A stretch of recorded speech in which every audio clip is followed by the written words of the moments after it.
All right, it started. So I'd like to welcome everybody to the March meeting of the Delaware Astronomical Society. First, do we have any new members who'd like to introduce yourselves?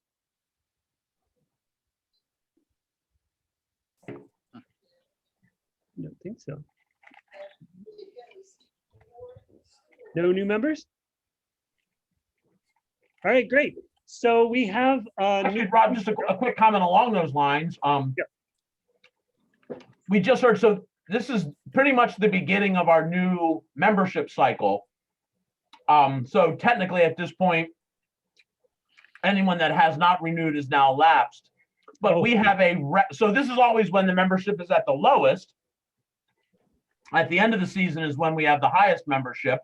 But I believe we have a record, well, local record high.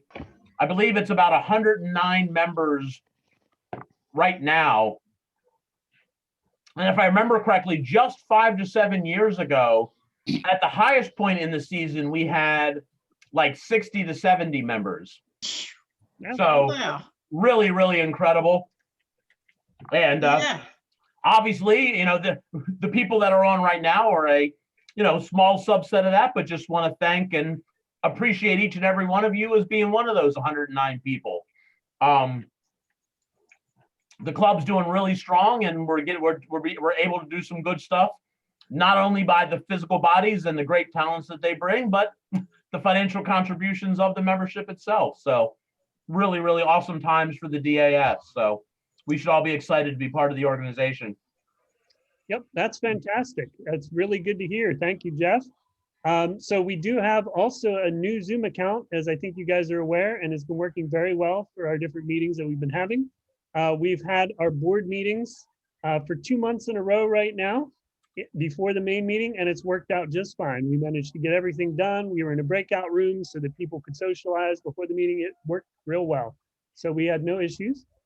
I also should point out that we've started having member star parties again. So Fred sent out a message last week about this weekend on Saturday. And I know I was there, and it was pretty exciting. Fred was there, Igor was there, and a couple other people were there. And we had a very good night. It was a very cold night, I will say. It froze to death. But you know what? It was awesome. We got to see some really great galaxies, and we got to see the Milky Way, of course, at a nice dark site. So it was very nice, and it was good to start seeing people again after this pandemic. Of course, we were socially distanced, but a number of us have been at least partially vaccinated as well, so that kind of helps too. But I would say it was a very good event, and hopefully we can keep doing more of those. Again, socially distanced and club members only, and astronomy enthusiasts only, shall we say. But yeah, it's looking pretty good. And I'll add to that one again for people to remember. I'm not usually one to initiate the member star parties, but I am the liaison to Fair Hill Park, which is a reasonably dark but extremely close location for a lot of us members. I know it's less than 15 minutes from my house, and that's pretty close considering, you know, it's reasonably dark out there. Again, nowhere near as dark as where Rob was, but a heck of a lot closer too. So if someone wanted to take the initiative to start a member star party and wanted to do it at Fair Hill, you know, by all means, reach out to me and I'll talk to my contact at Fair Hill Park. And I can't think of a single time that they've ever denied us access, but they do want us to seek prior permission. So. And I do want to point out that we will be increasing this. It was a very successful event this past weekend, and we're going to keep doing them for sure. Fred sends emails often to the whole DAS groups.io group, but sometimes it's a smaller gathering and stuff like that at a more local venue.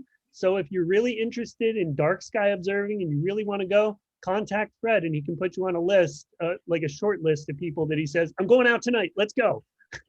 So you might want to get on his list. Just contact Fred and let him know.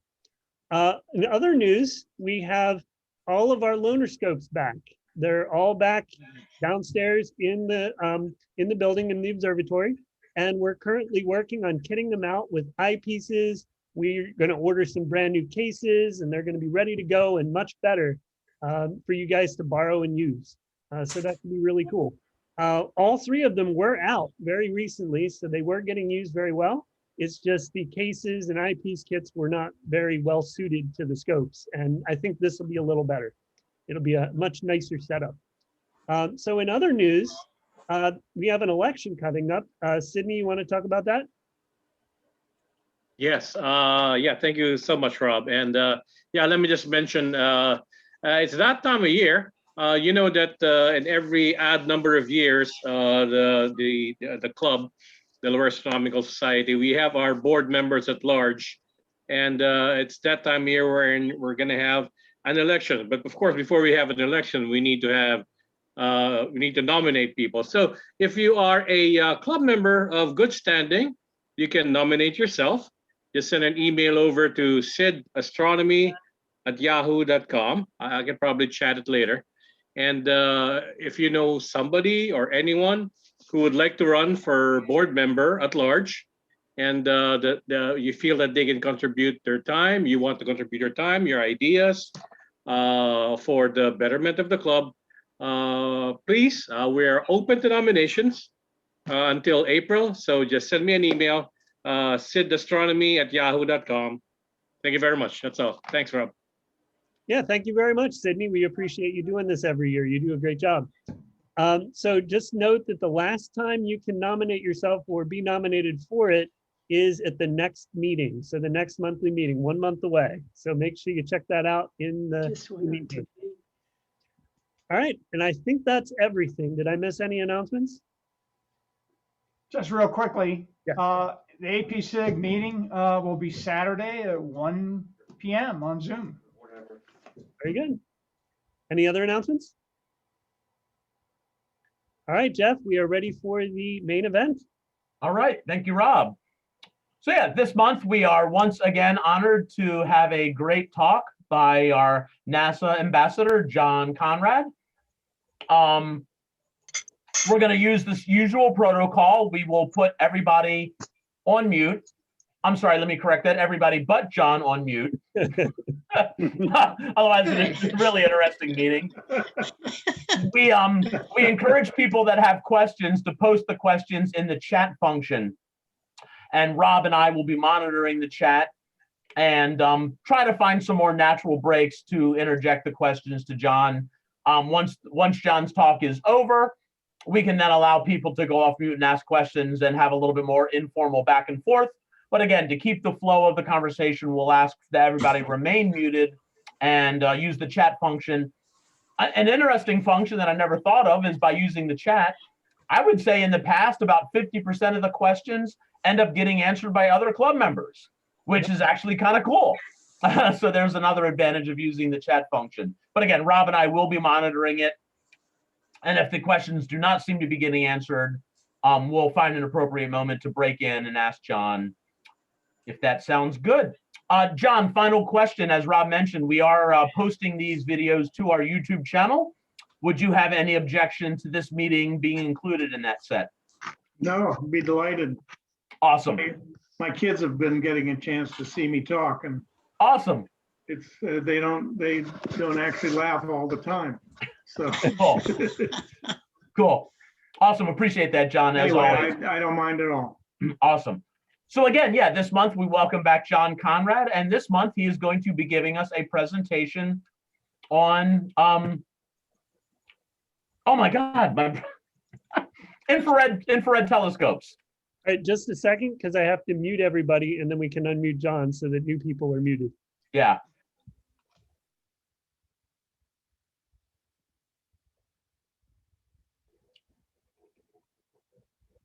All right, John, it is all yours. Can you hear me? Yes. Nod. Thank you. Okay. Here we go. Share screen. See what we got. Can you see that? I will assume that you'll interrupt me and tell me if you can't see what I'm You're good, showing. John. I see it. Okay. And we're off and running, and I thank you for the opportunity again. And of course, NASA does really thank you to have the chance to share information about some of their great stuff. And so this week, we're going to be talking about infrared platforms. I carefully didn't say space telescopes, as you'll see. And they're particularly good at seeing not just across space, but across time. And probably some of you fully understand redshift, but hopefully by the end of the talk, it's going to be understood to a degree by everybody. So we'll be off and running here talking about infrared platforms. And right off the bat, I'm seeing why my screen is not changing. There we go. And so here's the first great platform we're going to talk about, and probably not surprising if you're familiar with what the first A in NASA stands for, aeronautical, is the fact that we're looking at one of their many observational aircraft. They have drones and airplanes ranging from little prop planes all the way up to the biggest one that you're looking at here, a 747. Great observational platforms. And we'll also be talking not about Spitzer, which is an infrared telescope, but it's been decommissioned now, but about Hubble, which reached somewhat into the infrared. And with my fingers and toes crossed, and hopefully all of yours too, we'll be seeing the Webb Space Telescope as an infrared telescope before very long here. All right, so let's get on with it. I wanted to start off with just kind of a reminder of the value of infrared. And you've probably seen this video. It was 8 years ago, Hubble 23rd anniversary. They put out this, Space Telescope Science Institute put out this great video zooming into the easternmost belt star and the Orion molecular cloud, where you can't see much through there in the visible. That's why you get the shape. And then you get the infrared Hubble capabilities turned on, and you can see through the cloud. You can see inside the cloud, the star forming regions. It's just kind of a wonderful example of the power, at least of near infrared. And I want to show another Space Telescope Institute video. This one was just put out, as it says in the lower right there, in January. So it's brand new, and it's a really excellent example of the power of staring from space to get really deep looks, not just deep optically, but deep in terms of redshift. So basically what we're doing is zooming always into the very darkest part that we can find, looking for no foreground objects so that we can see what's deepest in there. And so here we continue to zoom in until we get to the area that's known as the Hubble Ultra Deep Field. And so here it is. And after staring and with a near Earth orbiter, this was quite a trick with the sun shield being open and closed in order to integrate over 1 million seconds of staring at this place over 11 days of viewing. And virtually everything in there, with the exception of a few stars, which it'll show you in just a second, everything else is a galaxy. And so they were able to capture countless galaxies and look at different types of galaxies, spirals and barred spirals and so on, as well as irregular ones, and also layer them in terms of the look back time, which we'll talk about in a minute. So truly deep seeing, and this is without much in the way of an infrared capability. So let's talk about photons, infrared photons, but all photons for the moment. Everything that emits energy emits it as photons across the electromagnetic spectrum. I really like this visual aid because it emphasizes the fact that you go from extremely short wavelengths, extremely high frequencies over in the high energy part at the right through the middle, which is called visible, and it's aptly named because it's the only place that we are blessed with receptors, rods and cones, that can actually see the electromagnetic energy in the visible band. That's its name. And you keep stretching it towards the red, and you get past the infrared all the way out to radio waves as you get longer and longer waves. And radio waves can be 1 kilometer or more. And so it just kind of drives home what wavelength really means, especially as you consider it being propagated through a medium. And so we think of infrared not necessarily as seeing better, so much as, like every other band, seeing differently. We have this extraordinary variety of ways to see electromagnetic energy across the spectrum. And infrared has this capability, being longer waves than visible, to actually have less scattering towards the infrared and even out beyond that. If you sort of picture the waves coming into a box of scatterers like the atmosphere, and you picture things being bounced around, but being able to have longer waves means that you miss more particles and you get less scattering. And the converse, of course, is shorter wavelengths, ultraviolet, and even shorter than that, they get all bounced around. And then the blue gets bounced around more than the red. So you get a blue sky and you get more scattering in that direction. But it means that infrared compared to what we see is better looking through scatterers like the atmosphere.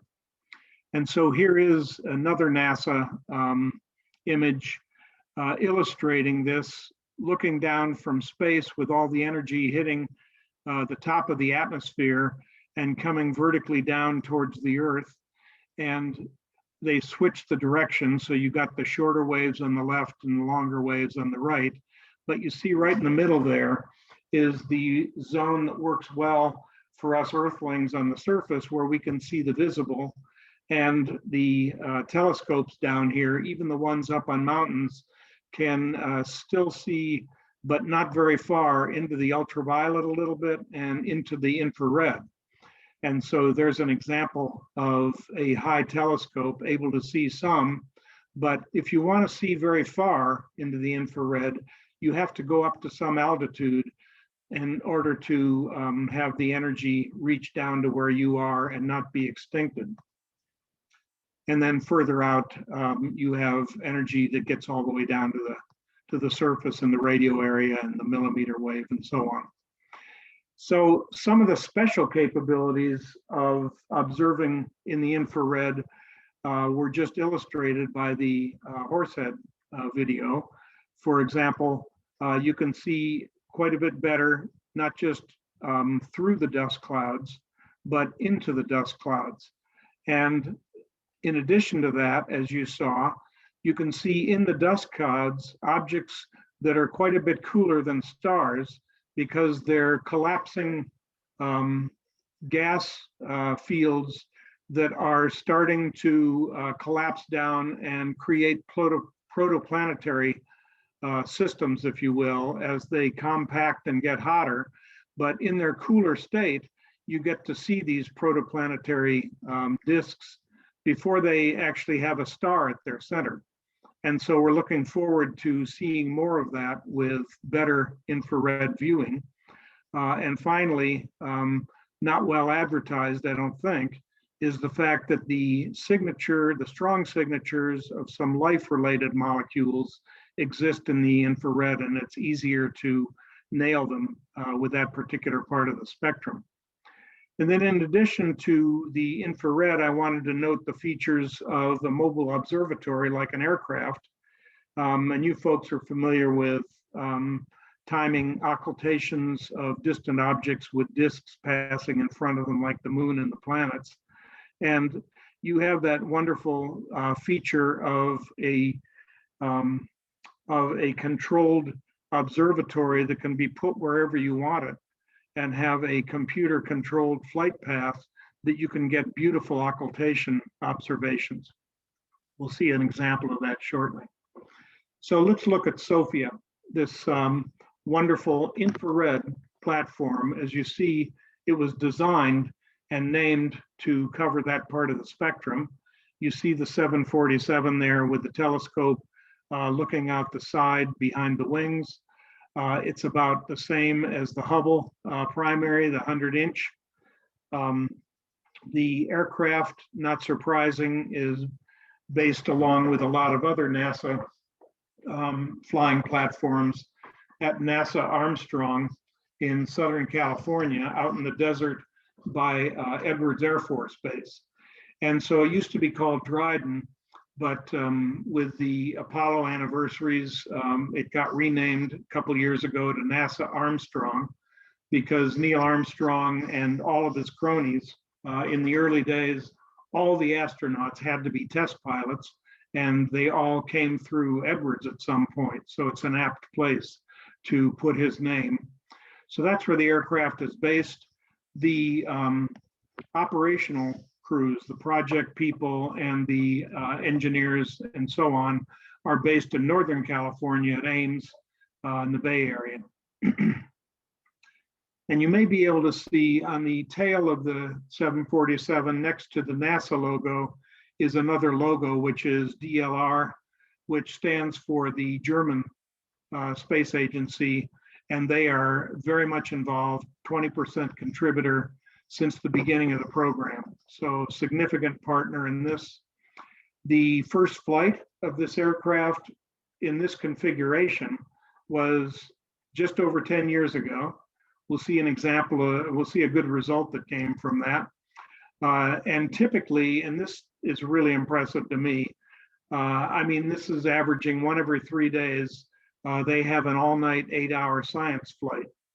And they've been doing this since their final operational capability in 2014 with a 20-year lifetime. NASA's really getting a lot of science out of this platform. And they're not always flying out of Edwards. They spend a week to 2 weeks every year down in New Zealand at the same base that outfits the Antarctica bases. And so they go down when the people aren't at those bases during the Southern Hemisphere wintertime, and they're able to use the facilities and have their flights out of there and look at the other half of the heavens. All right, so 3 big parts to the whole SOFIA system. Pretty obvious. The big one, the 747 SP, I think it means special purpose, was specially outfitted, but not built for NASA. It was built for the United Airlines commercial flights in the 70s and flew for over 20 years.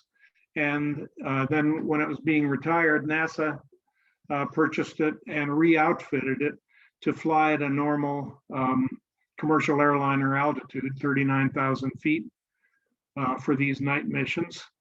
The second big piece of SOFIA, of course, is the telescope.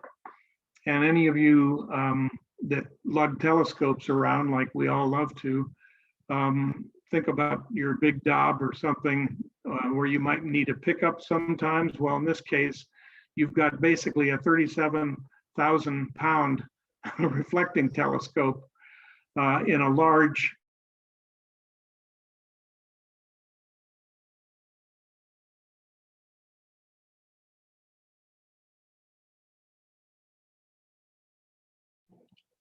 Did we just lose John?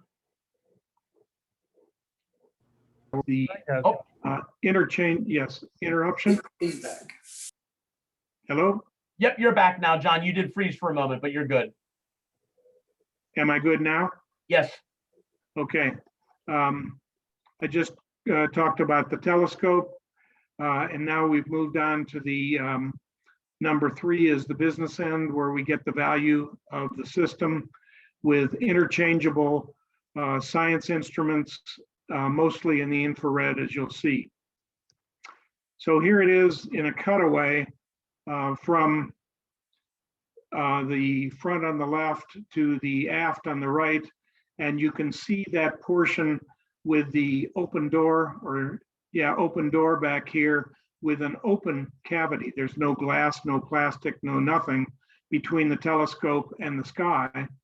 And because of that, you have an unpressurized area in the aircraft. And at that altitude, we're talking minus 40 Fahrenheit or so, and a fair amount of wind in there. And so as our project manager from NASA told us, the only people they let go back there are the graduate students. And then of course he laughed, but it's an uninhabited area with a very solid pressure bulkhead that allows people to be up front in shirt sleeve comfort, as you'll see. And so sort of from front to rear, after the cockpit, you get back to the area where they're allowed to have observers and educators in particular, and they have their own workstation. And then you've got positions for the scientists and the mission operations team and so on. And then in the open space between there and the bulkhead is where the instruments get mounted on the end of the light tube with instrument operators back in that space.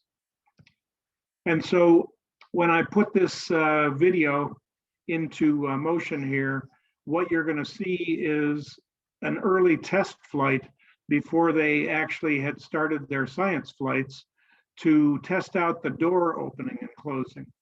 And so it's the most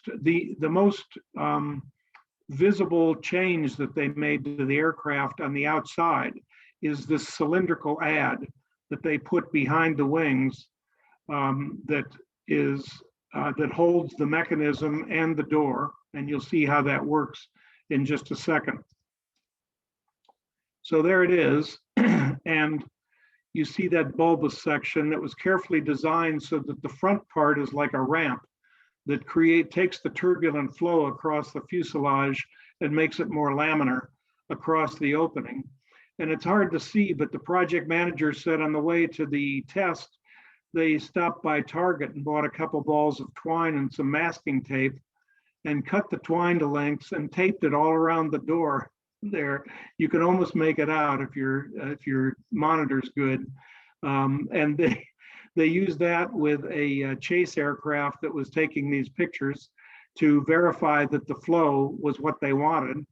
You see the telescope with primary mirror actually in a bag there because you never let the mirror see the sun when it's above the horizon. And there you have it. You saw the door open. It's about 14 by 16 feet opening. And it's going to close in just a second, but we'll move on here. The experiment did show that as designed, the ramp made it so that they had a very nice flow across the opening without any buffeting or gusts that get in there. It's really amazing. So here we have a star with its light coming into the telescope to the primary, back up to the secondary, and then down to not one, but two tertiaries. And so, as you're probably aware, they use a dichroic, which gets in the light path, and as dichroic means, it splits the colors from infrared in one direction and then the visible down a different mirror that comes to a camera, which is the only one of half a dozen special instruments that's used for the visible. And so here is the actual primary in place in the bracket that holds it with the secondary in front. And I wanted you to be able to not just see the size and the beefiness of the structure and the bulkhead there at the left, but also see these two different scale video cameras that are used for looking at the star field. They're bore sighted with the telescope itself in order to keep awareness of where it's pointing and to help point it. The whole structure, you can imagine, in a vibrating aircraft, even though it's usually pretty calm at 39,000 feet, still there's quite a bit of vibration and probably some bounce at times. But it's on this wonderful spherical bearing that you can see there that's anchored in the bulkhead. And the outer sphere is anchored to the bulkhead. And then there's a slightly smaller inner sphere that is held, that holds the light tube, which holds the telescope structure. And so that inner bearing is actually floating from the outer sphere on a very thin layer of high pressure hydraulic fluid. And it works beautifully. They use gyroscopes to maintain some stability. They use those TV cameras to view the field, but they also have this third higher resolution video imager through the light path at the bottom there on the inside that's used in order to get very high precision for what they're viewing. So here are the 6 instruments. 5 of them are in either the mid-infrared on the left or the far infrared on the right. They each weigh about 1,000 pounds, give or take a couple hundred, and they are not too hard to install. It takes about a day to put in or take out any one of them. They only fly with one instrument at a time. And so let's take a look at what these instruments actually see in the way of the spectrum and the resolution. And the color bands go with each of those 5 infrared instruments. But to start off with, I want to note that where I've circled future capabilities there, the light blue, the baby blue, and the sort of earth tone pink, those are instruments to come in the future. They aren't there yet.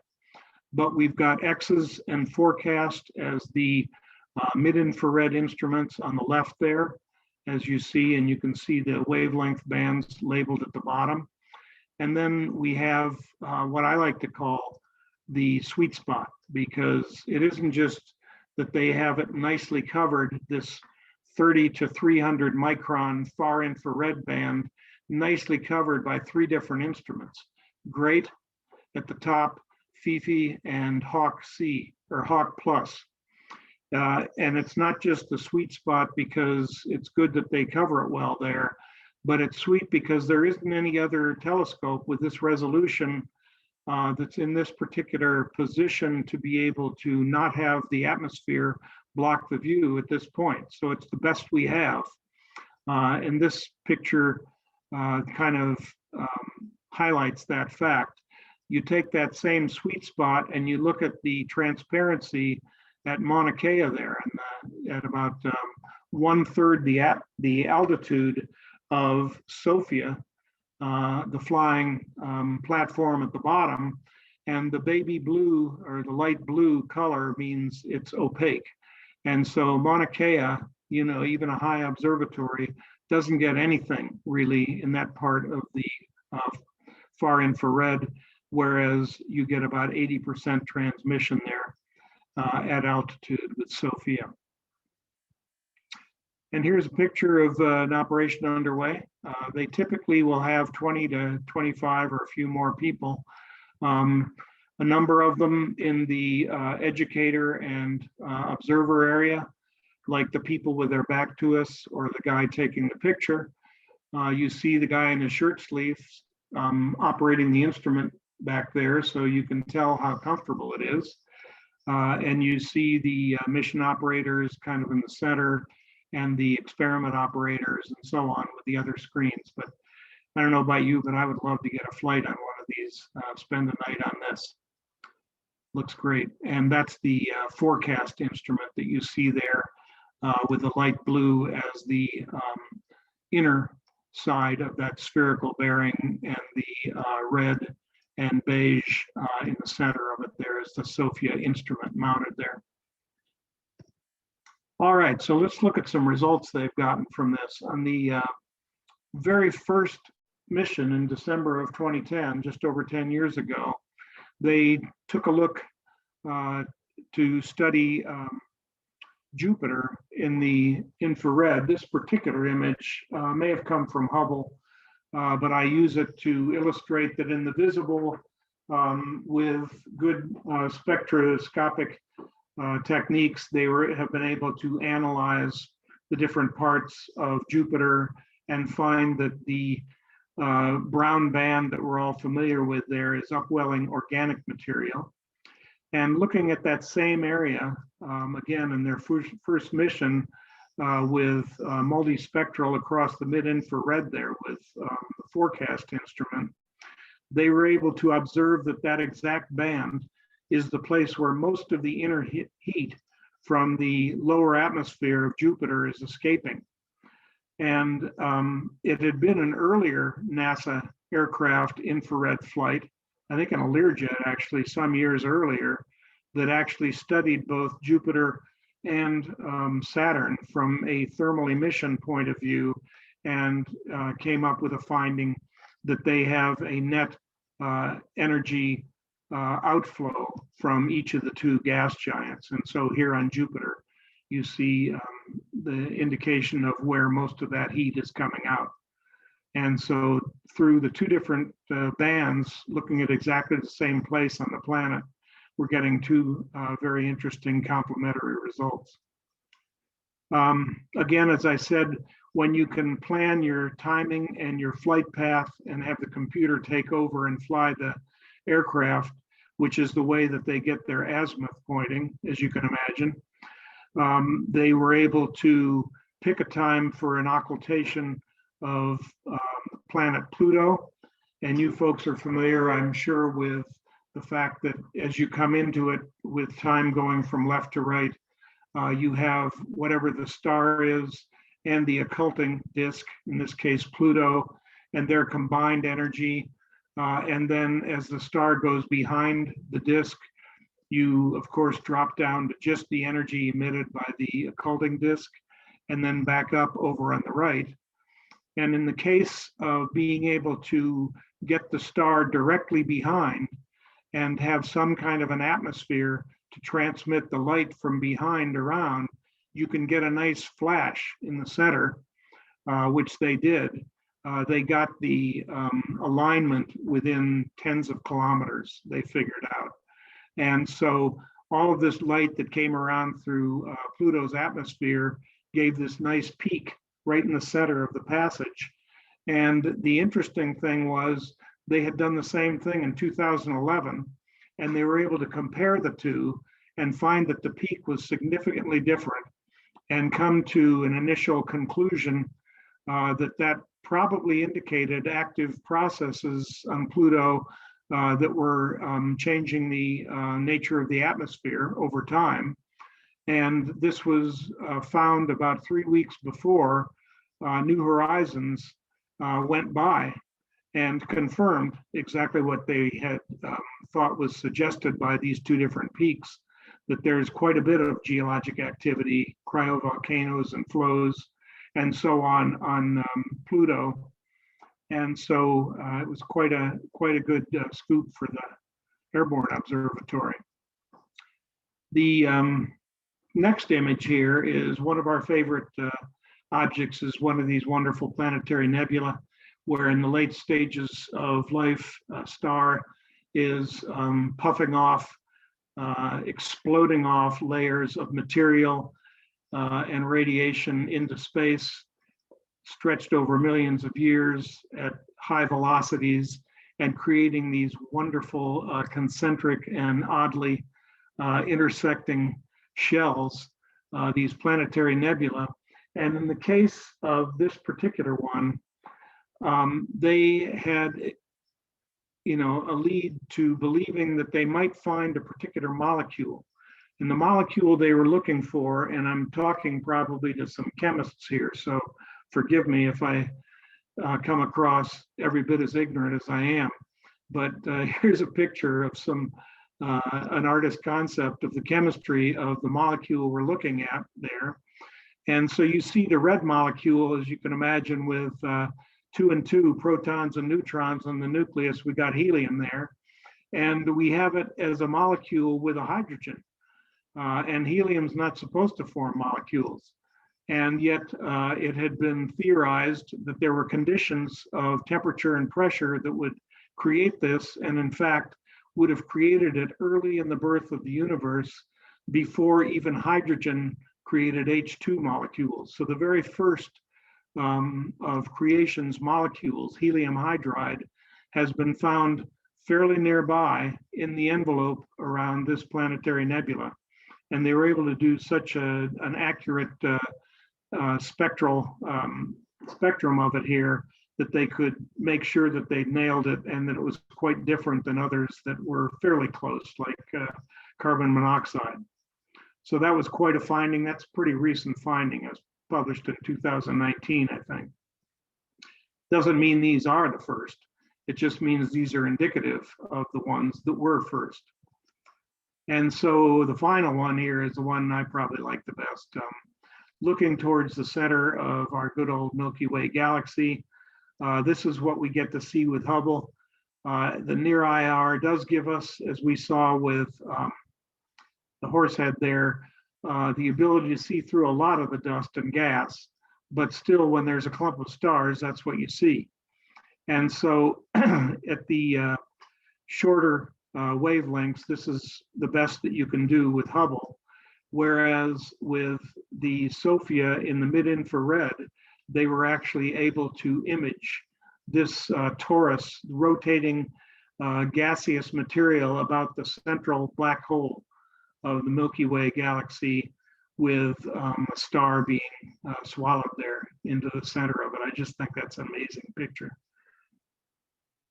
All right, so that's the some results for the SOFIA platform. Let's look at the space platforms now. So first off, on the scale here, we've got time going from the very beginning at the right, all the way over to today, 13.8 billion years later, and Hubble. And there's Hubble with its ability to look back by staring and look back at the redshifts. And so they first looked back to the Hubble Deep Field in the first 10 to 15 years of the life of Hubble, and came up with what's called the HDF, Hubble Deep Field, there at the bottom. And about as far as they could see in that field of extremely distant galaxies was a redshift of 5.5, which corresponds to looking back almost 13 billion years, so a long way. And yet when they, in the 5 or 10 years after that, did the Hubble Ultra Deep Field, which you saw in the video at the beginning, and looked as far as they could with Hubble's infrared capability, they were able to stare for that very long period and see galaxies that kept breaking the records of the others that they'd seen, until about 3 years ago, they found GN-Z11. And that actually is the image that they got in the farthest infrared filter of Hubble. It's still only in the near infrared. The Z factor is 11.9, which is at about 1.6 micron. And GN just means goods north. That's the particular part of the sky that they were imaging in the deep field. But it gave them the ability to look back 97% of the way towards the Big Bang, only about 400 million years after the start of everything. Kind of, I don't think anybody at the beginning of the life of Hubble, now over 30 years ago, would have believed that they'd be able to do this. At any rate, that's as far as you can see, but let's talk about redshift in case you aren't real conversant with it, as frankly I'm not until I study up on it. But at any rate, I want you just to kind of stay with me on this animation here. There's a very special place in the spectrum that's way over here, if you can see my pointer here, on the left of this energy that's being received from a galaxy through Hubble. And that particular drop-off there is characteristic of seeing a galaxy that's known as a Lyman break galaxy. That's a particular emission line of hydrogen that gives you a sharp break off at 0.1, which is in the ultraviolet. And think about for just a moment then what happens as you take a source that's emitting photons all the way down to this short wavelength in the ultraviolet, and through the eons, through the billions of years, as space expands and those waves stretch and get longer, you move from the ultraviolet through the visible into the infrared. And so this animation allows us to see that happen. So we've got, when it's in your neighborhood, that's a redshift of 0. It's right here. But the redshift rises as the reds shift towards the blues through the visible, and then finally get all the way across the visible into the near infrared. So here we've got a redshift of almost 7, and we'll just let this one run out mostly towards the end. And the universe continues to expand and the light shifts to the red. Whoop, that happens. And we'll just do it again here, and I'll stop it when we get out there. No, I can't do it. At any rate, the point is that it gets out to about 11.1, which is where that furthest one that we've seen is. And we'll just run it one time all the way out now. And if you look across the top, you see F435 through F160, and those are just 0.435 microns to 1.6 microns. And as the light is not any longer visible through any of these filters, you see that the image disappears until the only image that gets the galaxy anymore is the furthest one out. And that's all there is for Hubble. There isn't any more capability beyond that. So if you want to go to a higher redshift further back, you're going to have a different platform. And so what is that different platform? Well, fortunately, here it is. It's the platform designed to look back through high redshift, and that is the James Webb Space Telescope. And whereas Hubble saw back to about 400 billion years, we're now hoping that we're going to be able to see much past redshift of 11 and see back to the equivalent of maybe 200 million years after the Big Bang, which is right around the time of the first stars and the first galaxies, which would be pretty fantastic. So let's just compare these two telescopes briefly as to how they can do what they do. First off, since these are to scale, you see how much bigger the James Webb is, and you see, of course, how much bigger the collection area, the primary, is. 5 to 6 times more photon collection than you get with the Hubble. And the other big difference, of course, is down here in the wavelength coverage, going from the high part of the visible through the infrared. And the reason that you're able to do that with James Webb is because you cool it.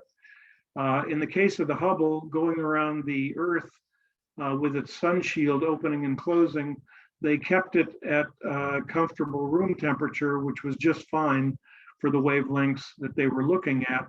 But in order to see further into the red, you have to have a cooled focal plane or a cooled camera in the case of photography.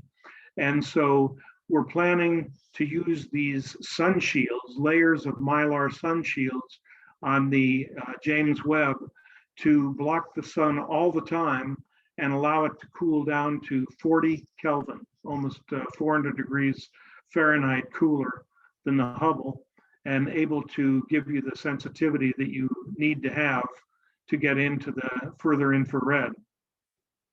One other piece of late breaking news I wanted to say to you, because I love to see what the Hubble does and follow it, and it's about to get to its 31st anniversary, which is amazing in itself. And I was going to say it's still going strong, but it turns out in just the last couple weeks, something weird is happening. I don't know what it is. You can look up the articles.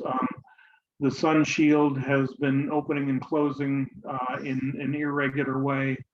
The software seems to be acting up, and so I imagine they're troubleshooting that right now. But hopefully it'll keep flying. Hopefully it'll keep operating as well as it has been. But that's the status at this point.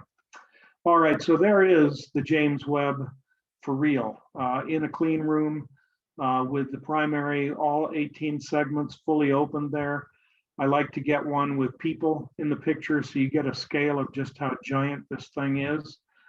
You see the secondary way up there, and you try to imagine how we're going to put that on a rocket. Well, we fold it up, wings back, and fold up the secondary, and we put the layers of sun shield together and roll them into dispensers and tuck it all inside a fairing.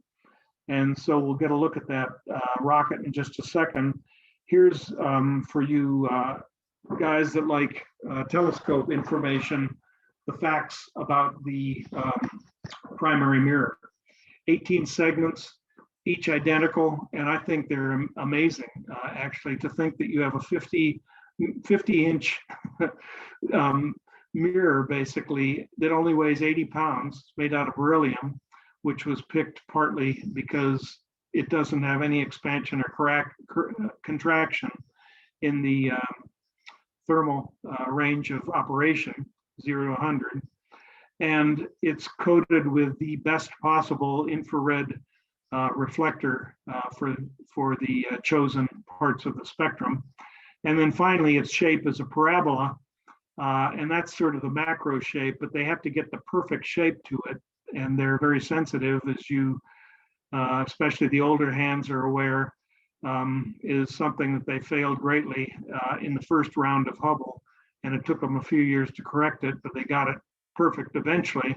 But this time around, we aren't going to be able to visit this particular telescope once it's up there. And so they have to make sure and get the shape just right. And to do that, they've put 7 actuators on the back of each of the 18 segments, 6 of which tip and tilt that particular segment until, with relation to all of its neighbors, you create a parabola out of the whole thing. But because there's such flexion of each of the segments going from room temperature where they've been tested down to 40 Kelvin, the shape changes. And so they've actually tested them at their ambient shape, which is not the right shape at all, by putting them into cryo chambers to make sure that they, when they cool them down, they take the correct shape. But still in all, they have one particular actuator that is mounted on the back and allows you to slightly change the curvature of each of the segments. So there's going to be quite a figuring of the primary mirror that takes place in the early months. So here it's going to go on Halloween is the launch date finally. You may not recognize the rocket unless you're somebody that pays a lot of attention to rockets. You won't see this in the US, but those that are familiar with these rockets know that that's a European one. And also, if you aren't familiar, you can read it on the launch mount there. It's the Ariane. And so there goes the Ariane 5, which is a very powerful and extremely reliable booster that the Europeans have built and operated for a couple decades now. And almost the last of them has been programmed for the James Webb. And the reason is the launch base, French Guiana on the east coast of South America, is almost at the equator. And it's on the east coast, so you can launch to the east and get the maximum amount of oomph from the rotation of the Earth, which is really good for a heavy payload like this. And so once it's launched, again on Halloween, it's not going to be all over in terms of anxiety for quite a while. It takes a month for it to go through its journey of almost 1 million miles on a line away from the Earth, away from the sun, I should say, on the Sun-Earth line to a point called the second Lagrange point, which you may remember is one of those 5 points in a 2-body system where the gravitational attraction of the 2 bodies, in this case, Sun and Earth, is equalized, so you can station keep with very little energy. You can stay at that point. But you wouldn't want to be right at the point L2, right in line with the Earth and the Sun, because you'd be in the Earth's shadow. And you might drift out of it, in which case there'd be a lot of thermal expansion, and then you'd correct and come back in and a lot of contraction. You don't want that. So you go into what's called a halo orbit around the Lagrange point. It doesn't take much energy to maintain it. It's in the flying away from Earth towards the point for the month. It's kind of a little swooping maneuver at the end that puts it into that circular halo orbit. And as you can perhaps make out from the cartoon, it's always oriented with the telescope and all the instruments on one side and the sun shield blocking everything pointed toward the sun below it. And so that's the beginning, a month to get out there, and we'll stop holding our breath somewhat when we get there and it's in the right orbit, in the right orientation, and all opened up. But then there's a couple months more of cool down to get to 40 Kelvin, and there's all that telescope figuring of the mirror that has to take place before you get to operations. And once you get to operations, sometime probably about a year from now, maybe a little longer than that, 4 to 5 months after launch, hopefully, these 4 instruments will be getting data for the first time. And you can see in the little black red squares there, the fact that the Europeans built the 2 on the right, the US built one on the upper left, and the Canadians the one on the lower left. 3 of them are near infrared. One of them, which needs to be sensitive further out, longer in the infrared, needs to be even cooler. And so they have active cryo cooling going on for the mid-IR instrument, taking it down to 6 degrees Kelvin, not far above absolute zero, in order to get the right detectivity. And the one other thing, because we don't have time to talk about the instruments that I'll just mention, is kind of a nifty feature of the near IR spectrograph in the lower right here, the near spec.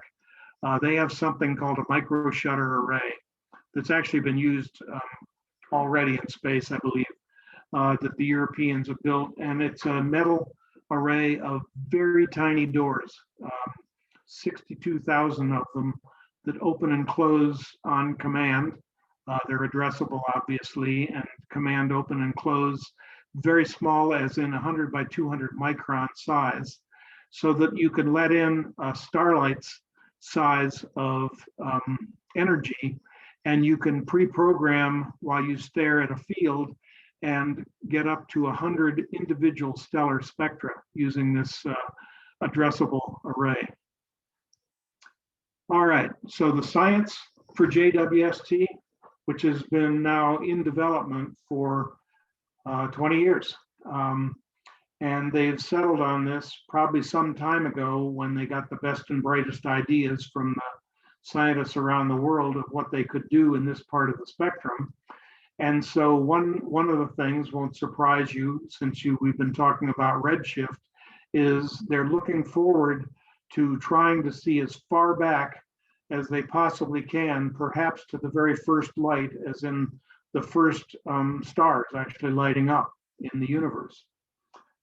Second major objective, since they'll be able to measure the redshift across time and space, they'll be able to see galaxies at various stages of their evolution and hopefully understand much better the types of galaxies and which kind formed when and merged in what ways to form the next ones, and so on. Finally, these are some pictures of protoplanetary disks from Hubble, which was able to see these nicely as blocking all the gas in that disk, blocking the light, with the star lighting up in the center. And in the case of the ability to see cooler things in the further out in the infrared with the Webb, we're expecting to be able to image disks with much better resolution and also at a much earlier period, and perhaps also even see the planetary lanes, and who knows, see the planets, or at least evidence of them. And as I mentioned, evidence perhaps through the life-related spectra, molecular spectra, see the evidence of life perhaps in planetary systems. 4 major objectives. So finally, the NASA community wanted us to show what looks like a home video here. Perhaps it is. At any rate, this is an indication of just how eager the community is to get started here. And lest you think these are just a bunch of impatient fellas. The fact is that they have been waiting a very, very long time for this. Quite a few of them probably have spent their whole career waiting for the web to be launched and to get to the science that they've long ago dreamed up and planned out in detail. The initial launch date after the go-ahead for the web at the turn of the millennium was 2007. It was a serious launch date. It wasn't just somebody throwing a dart at the calendar, and yet it has slipped and slipped and slipped. And so these guys have been frustrated to keep waiting. And to show just how serious that launch date was, they actually formed the science working group 21 years ago, not just NASA, but the Europeans and the Canadians, and solicited the science investigations 20 years ago. And of course, that's evolved a lot in the time, but it was necessary in order to sort of conceptualize and then design and develop the instruments sort of hand in hand with the research projects. And picture, if you will, because it's accurate, literally thousands of the best astronomers and engineers and instrument engineers and research scientists working around the world, literally in hundreds of different institutions on teams of a dozen or more that have put forward their ideas and been selected for guaranteed time observations during the first cycle in one case. Some of them have actually been selected by the director to have one of the dozen early release science projects, which means that during the first 5 months of operations, their observations will get priority. And between the two, the guaranteed time observations and the early release science, there are over 100 of these well-planned, well-designed teams of scientists about to start their web research in just over a year, hopefully, or thereabouts. And if you want to read about the projects, I put the two website addresses there at the bottom. Just put in STSCI for Space Telescope Science Institute and either GTO or ERS, and you can read about them. All right, so there you have it, and I'd love to answer some questions. Thank you, John. A question came in about, hang on a second. W first. Yeah. Do you know, or can you speak anything about that? Let me just see what's going on here. I can't see any of you guys. I'm trying to get back to that screen here. Let me try this.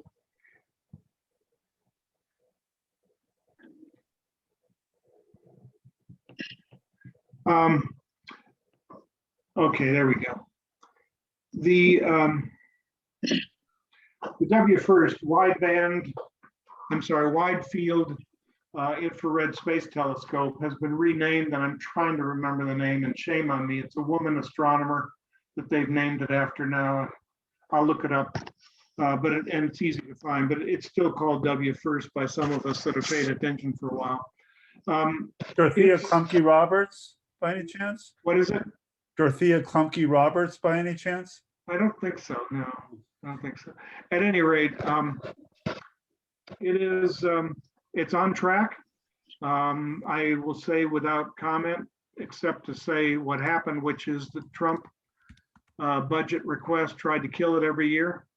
It never got killed, just like the Earth observing spacecraft and Earth sciences programs managed to hang on thanks to Congress, who kept them going. But W first is still in the budget, and mid-20s is when they're talking about launching it. Hopefully it won't experience anything like the level of cost overruns and delays that the web did, but it will have some, simply because that's an article of faith for those of us who've worked in this community. There will be delays and overruns, but hopefully it'll be up there this decade sometime. I would love to see it in the first half or the second half of the decade. That's the earliest it's going to get up there. And if you haven't seen it, it sacrifices resolution, of course, but it has got an amazing field of view. The FOV is just much larger than anything we've experienced. There's a particular image that I don't have time to go find quickly, but it illustrates the fact that you can put about 20 Hubble field of views in one field of view. So they're going to do lots of survey kinds of stuff, and it is still on track. And they are, I don't think they've settled on the method, but they have a coronagraph that is one of the 2 or 3 major instruments. And it may be, built into the spacecraft itself. There's a possibility it could be a fly-along flower petal shaped blocking spacecraft that flies nearby, that blocks out the star that they're trying to see. They get just the right alignment and everything. You know how a coronagraph works, I imagine. Anyway, they're looking forward to having direct imaging of planets with the WFIRST too. Exoplanets, what I meant. Anything else? Hey, so actually, I had a question. Near the beginning of your presentation, you had that video showing the difference between visible and infrared, and it kind of zoomed in on the horse head. Yeah. Was I mistaken, or did that show parallax? It showed creativity. Yes. Okay, it was a rendering. Yeah, there's something called the Hubble Heritage Team. I think most of them are Space Telescope Science Institute people, and they every year put out yet another Hubble anniversary, and this was the 23rd anniversary video in this case. And so what they did, it wasn't so much a rendering. They were actually all real stars, but what they had to do was then basically model. They had to build a 3D model to get the depths of the stars, and they did it with some information. It wasn't all guessing, but clearly there was guessing involved, and it enabled them to fly through a star field that way. And Gotcha. yeah. So it was real images combined with some modeling and rendering to give that. Yeah, there's some pretty clever techniques for distance measurements now. Gotcha. Cool. I thought I picked up something like that. Mm-hmm. Question about what molecules is NASA going to consider proof of life for James Webb? And I can say quickly that I don't know.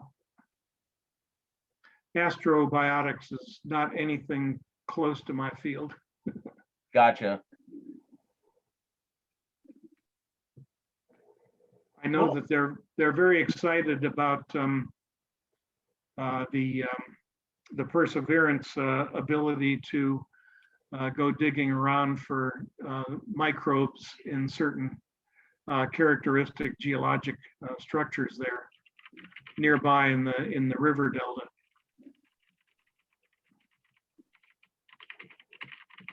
Okay. At this point, I would encourage anybody, if they want to go off mute and ask some questions directly. Okay, I have a question here. Has there been much specification creep for JWST since it was supposed to be launched so long ago? It seems like the specifications would have changed completely several times over. Bill, that's a great question. And having put this together, it's been eating at me for the last couple of months since I put it together that I want to look into that.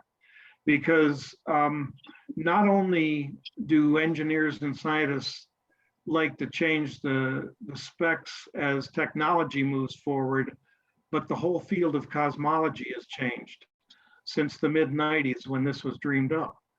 And, to imagine, and the ability to look back to the redshift, of 11 with the Hubble, and the understanding of just how far they wanted to get into the mid-infrared.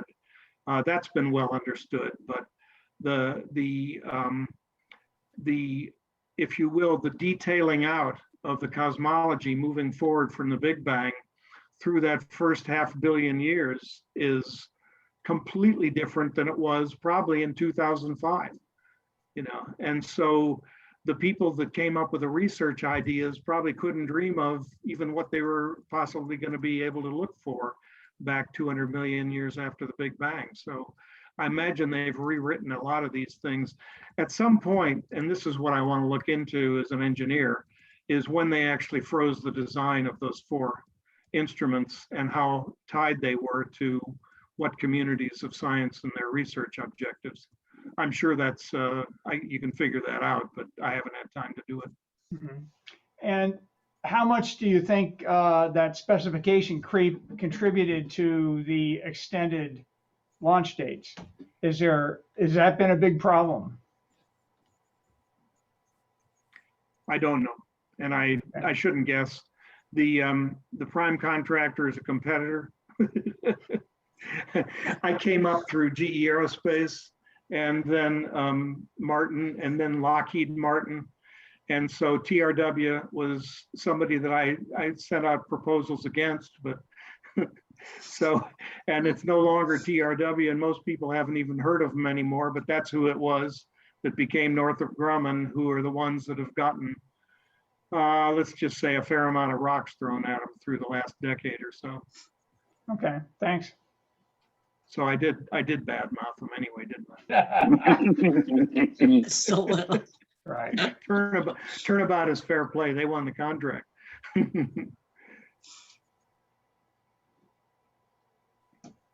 Anything else?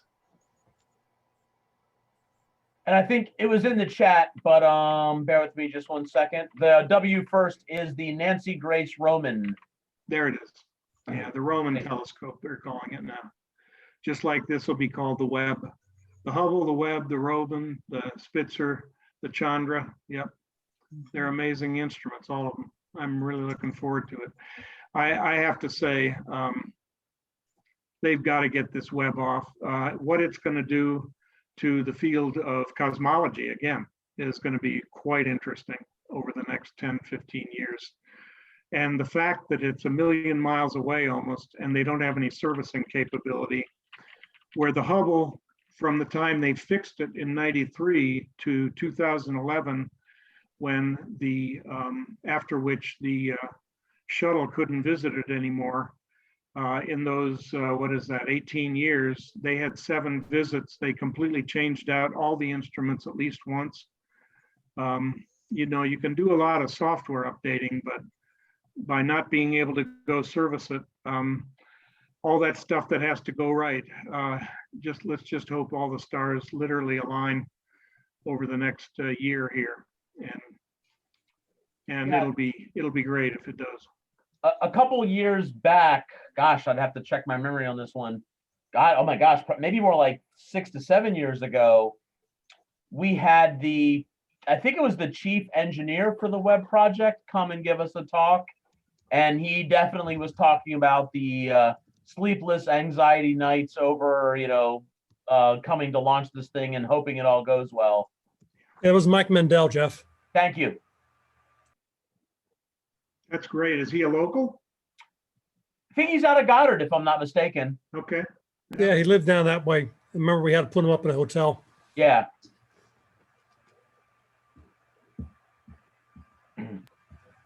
Yeah, let me see. I'll do a quick. Does the name ring any bells, John?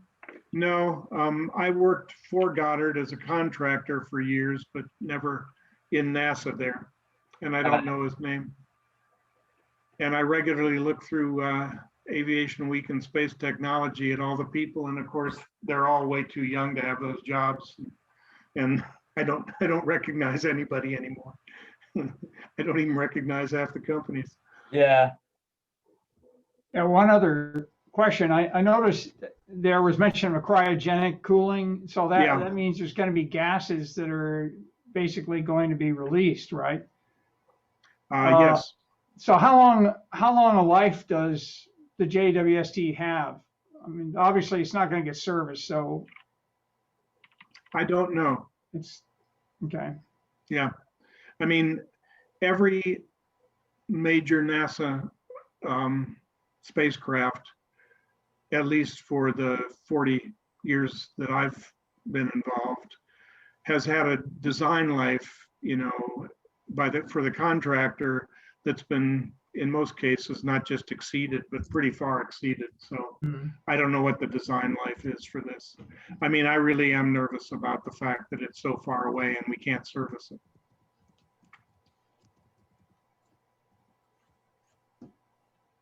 Yep. But our robots do amazing things these days. I think you just answered the question I was going to ask, was how do they ever sell an idea like that? Oh, we're going to put it up there, but we won't have to service it. That's a good question. I asked it of, I've had probably maybe for half a dozen years, an average of once a year, we've gotten another web briefing.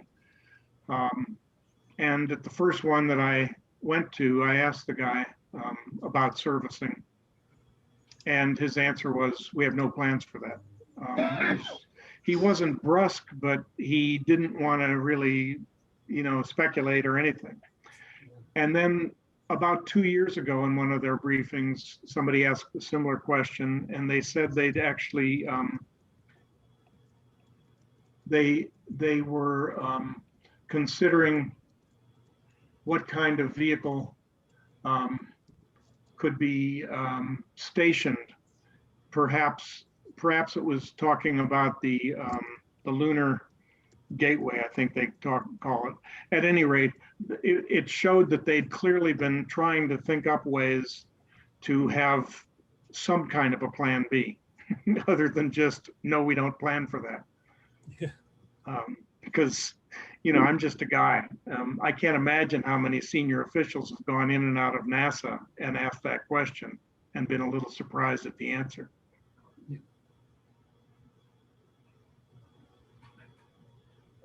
And the answer was, we don't service? The answer was, yeah, no plans to service it. No plans. We're going to put it out there and it's going to work. That's the answer. Boy, that's scary. Made in America.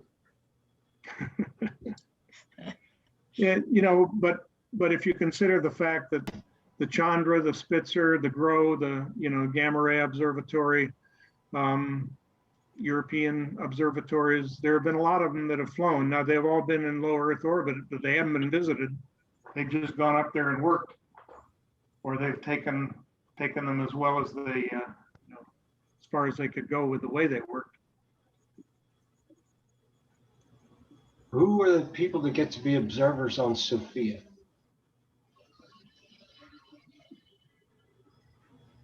I haven't looked into it. There's a well-documented process that you could look into quite easily. I can give you the name of the project manager, who's quite a dynamic guy.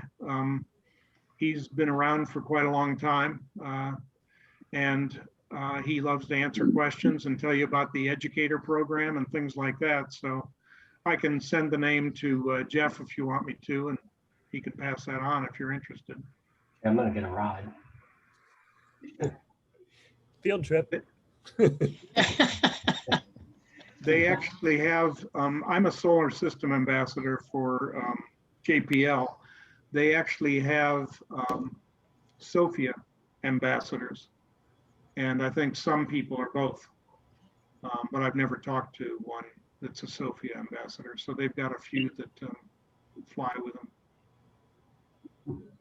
But they, there are just plenty of teachers that get to go up there and witness things.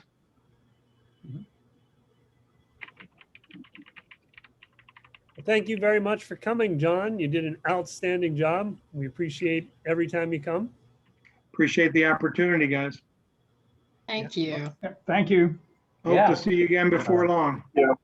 Great. And, And hey, Maybe maybe in you can person host it the one of next these time we'll be days. in person. Yeah. Yeah, Yeah. yeah, yeah. That would be wonderful. Soon. Cheers. Amen. Someday. Take care. Jeez. All right. Have a great night, everybody, and we'll see you next time. Thank All you. right, good to see Everybody- everyone. Everybody Good get out. night, everybody. All right, good night. Reserved. Bye. Bye. Bye. Good night. Night. Bye.